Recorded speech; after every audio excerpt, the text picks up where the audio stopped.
অধিনায়ক তিনি, অথচ মাঠে থাকলেন মোটে ২০ মিনিট। চাঞ্চল্যকর তথ্য হলো ম্যাচের আগে ভারতের দিকে মোটেই মনোযোগ ছিল না তপু বর্মনের। তিনি ছিলেন শপিংয়ে।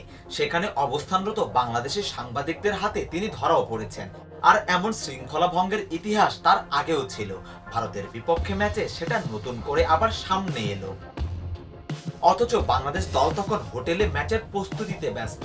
কোচ পরিকল্পনা সাজাচ্ছেন, সতীর্থরা নিজেদের মতো গুছিয়ে নিচ্ছেন। তবে সেই সময় অধিনায়ক তপু বর্মন নেমে পড়েছিলেন শপিং করতে।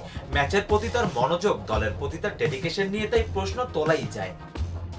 হ্যামস্ট্রিং এর সমস্যা তার আগে থেকেই ছিল, কিন্তু ম্যাচের আগে তিনি শিলংয়ের বাজারে জার্সি, ক্যাপ, নানা রকম স্মারক কেনাকাটা করলেন, অনেক কিছুই। আবার ঘোরাঘুরিও করলেন একদম নির্ভর হয়ে, যেন সামনে কোনো গুরুত্বপূর্ণ ম্যাচ নেই। তারপর যখন মাঠে নামলেন তখন যেন শুরু হলো আসল গল্প। মাত্র ২০ মিনিট খেলার পরই তিনি টাচ লাইনের বাইরে চলে গেলেন। চোট পেয়েছেন হ্যামস্ট্রিংয়ে। কেউ কেউ তো বলছিলেন শরীর যথেষ্ট প্রস্তুত ছিল না। কারো কারো মনে প্রশ্ন ছিল, ম্যাচের আগে শপিংয়ে হাঁটাহাঁটি কি তবে দায়ী? তবু মাঠের বাইরে চলে যাওয়ার পরই বাংলাদেশের রক্ষণ কঠিন সময়ের মধ্য দিয়ে যায়। হামজা চৌধুরীকে বাধ্য হয়ে নিচে নামতে হয়। ফলাফল ম্যাচ ড্র। এখন তাই প্রশ্ন আসছে, একজন অধিনায়ক কি ম্যাচের আগে শপিং করতে পারেন? আন্তর্জাতিক ফুটবলে এমন ঘটনা বিরল। ফুটবলের প্রতি তপুর সিরিয়াসনেস নিয়ে তাই প্রশ্ন থেকেই যায়। সারোয়ার সেতু, জিডি স্পোর্টস।